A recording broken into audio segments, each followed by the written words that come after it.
ಇವಾಗ ಡೋಲಾಯಮಾನ ಸ್ಥಿತಿಯಲ್ಲಿದೆ ನಿಮ್ಮ ಕ್ಷೇತ್ರದಲ್ಲಿ. ಈಗ ಈ ಒಂದು ಚುನಾವಣೆಯನ್ನ ಯಾವ ರೀತಿ ಜೈಬೇರಿಯತ್ತ ಕೊಂಡೊಯ್ಯಕ್ಕೆ ಸಂಘಟನೆ ಮಾಡ್ತಾ ಇದೆ? ಸರ್, ನಾವು ಎಲ್ಲ ಸೀನಿಯರ್ ಲೀಡರ್ಸನ್ನ ನಾವು ಮಾತಾಡಿದ್ದೀವಿ ಇದುವರೆಗೂ.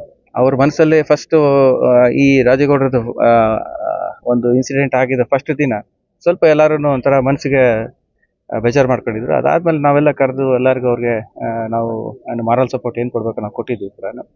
ಮತ್ತು ನಾವು ಜೊತೆಲಿ ಇರ್ತೀವಿ ಅಂತ ಹೇಳಿದ್ಮೇಲೆ ಅವ್ರಿಗೆಲ್ಲರೂ ಕೂಡ ಈಗ ಅವ್ರಿಗೆ ಒಂದು ಸಂತೋಷ ಆಗಿ ಎಲ್ಲರೂ ಜೊತೆಲಿ ಕೆಲಸ ಮಾಡೋದಕ್ಕೆ ರೆಡಿ ಆಗಿದ್ದಾರೆ.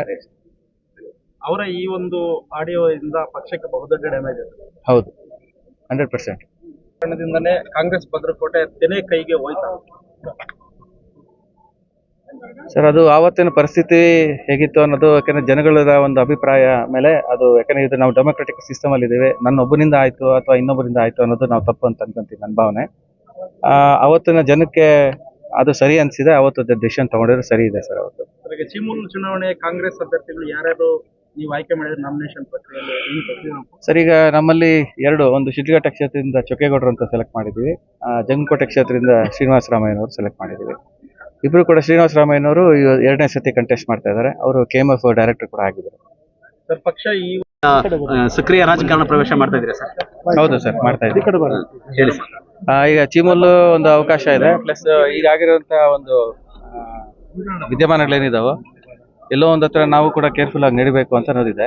ಈಗ ನಮ್ಮ ರಾಜಗೌಡರ ನಡೆ ಅನ್ನೋದೇನಿದೆಯೋ ನಮ್ಮ ಕಾರ್ಯಕರ್ತರಲ್ಲಿ ಎಲ್ಲೋ ಒಂದು ಹತ್ರ ಮಾರಲ್ ಆಗಿ ಅವರು ವೀಕ್ ಆಗಿಬಿಟ್ಟಿದ್ದಾರೆ. ಅದನ್ನು ಸರಿ ಮಾಡಬೇಕು ಅಂತ ನಾವು ಫಸ್ಟ್ ಸ್ಟಾರ್ಟ್ ಮಾಡಿದ್ವಿ. ಈಗ ಏನಿದೆ MLA ಅನ್ನೋದ್ರ ಬಗ್ಗೆ ನೀವೇನು ಮಾತಾಡೋಕ್ಕೆ ಹೋಗಬೇಡಿ, ಯಾಕಂದರೆ ಅದನ್ನು ಇನ್ನೂ 2.5 ವರ್ಷ ಇದೆ. ಸದ್ಯಕ್ಕೆ ಪಾರ್ಟಿ ಅನ್ನೋದೇನಿದೆಯೋ ಪಾರ್ಟಿಯಲ್ಲಿ ಆಕ್ಟಿವ್ ಆಗಿ ಇರಬೇಕು, ಪಾರ್ಟಿನ ಭದ್ರಪಡಿಸಬೇಕು, ನಮ್ಮಲ್ಲಿರುವಂಥ ಗುಂಪುಗಾರಿಕೆ ಏನಿದೆ ಅದನ್ನು ಶಮನ ಮಾಡಬೇಕು ಅನ್ನೋದು ಫಸ್ಟ್ ನಮ್ಮ ಉದ್ದೇಶ. ಬೇರೆಯವರು ಟಿಕೆಟ್ ಕೆಲಸ ಮರ್ತೋಗೋದು ಒಳ್ಳೇದು. ಅದನ್ನ ಈಗ ಟಿಕೆಟ್ ಈಗ ನಾನು ಪುಟ್ಟು ಇಬ್ರು ಜೊತೆಲೇ ಇದ್ದೀವಿ. ಈಗ ಅವರು ಪಾಪ ಲಾಸ್ಟ್ ಟೈಮ್ ನಾವು ಕೂಡ ಸಪೋರ್ಟ್ ಮಾಡಿದ್ವಿ, ಬಟ್ ಬೇರೆ ಬೇರೆ ಕಾರಣದಿಂದ ಹೈಕಮಾಂಡ್ ಅವರ ಡಿಸಿಷನ್ಸ್ ಮೇಲೆ ನಾವು ತಲೆ ಬಾಗಿದ್ದೀವಿ ಆ ಟೈಮಲ್ಲಿ.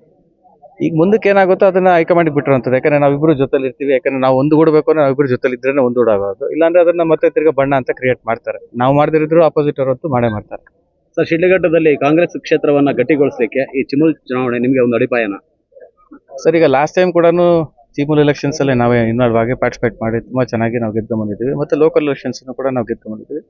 ಲಾಸ್ಟ್ 2.5 ವರ್ಷದಿಂದ ನಾನು ಸ್ವಲ್ಪ ದೂರ ಇದ್ದೀನಿ, ಯಾಕಂದ್ರೆ ಅಪ್ಪ ಅವರ ಅನಾರೋಗ್ಯದ ಕಾರಣ ನಾವು ಆಕ್ಟಿವ್ ಪೊಲಿಟಿಕ್ಸ್ ಇಂದ, ಯಾಕಂದ್ರೆ ಅವ್ರ ಮೇಲೆ ನಾವು ಪರ್ಸನಲ್ ಇಂಟ್ರೆಸ್ಟ್ ಇರೋದ್ರಿಂದ ನಾವು ಅಲ್ಲಿಂದ ಆಚೆಗಿದ್ವಿ. ಯಾಕಂದ್ರೆ ಲಾಸ್ಟ್ ಎಲೆಕ್ಷನ್ ನಾವು ಕಂಟೆಸ್ಟ್ ಮಾಡದೇ ಇರೋದಕ್ಕೆ ಅದೇ ಒಂದು ಮೇಜರ್ ರೀಸನ್.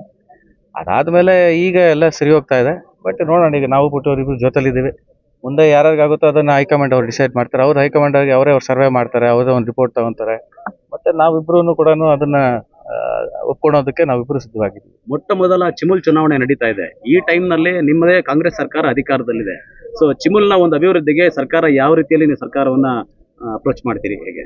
ಸರ್, ಈಗ ನಮ್ಮಲ್ಲಿ 160 ಡೈರಿಗಳಿದ್ದಾವೆ ನಮ್ಮಲ್ಲಿ 2 ಭಾಗದಿಂದನೂ. ನಾನೀಗ ಎಷ್ಟೊತ್ತು ಅದನ್ನ ಹೇಳ್ತಾ ಇದ್ದೆ, ಯಾಕಂದ್ರೆ ನಮಗೆ ಒಂದು ಬ್ಲೆಸ್ಸಿಂಗ್ಸ್ ಇನ್ ಡಿಸ್ಗೈಸ್ ಅನ್ನೋದಕ್ಕೆ, ಯಾಕಂದ್ರೆ ಸುಧಾಕರನ್ ಅವರು ಇವತ್ತು ನಮ್ಮ ಜಿಲ್ಲಾ ಉಸ್ತುವಾರಿ ಮಂತ್ರಿಗಳಿದ್ದಾರೆ. ಅವ್ರ ಮುಖಾಂತರ ನಾವು ಏನು ಡೈರಿ ಡೆವಲಪ್ಮೆಂಟ್ಗೆ ಏನಿದೆಯೋ ಅಥವಾ ನಮ್ಮ ರೈತರಿಗೆ ಏನು ಬೇಕೋ ಅದ್ರ ಬಗ್ಗೆ ನಾವು ಮಾತಾಡ್ತೀವಿ. ನಾವು ಅದನ್ನ ಆಲ್ರೆಡಿ ರೋಡ್ ಮ್ಯಾಪ್ ಅನ್ನೋದನ್ನ ರೆಡಿ ಮಾಡಿ ಇಟ್ಟಿದ್ದೀವಿ ಸರ್ ನಾವು.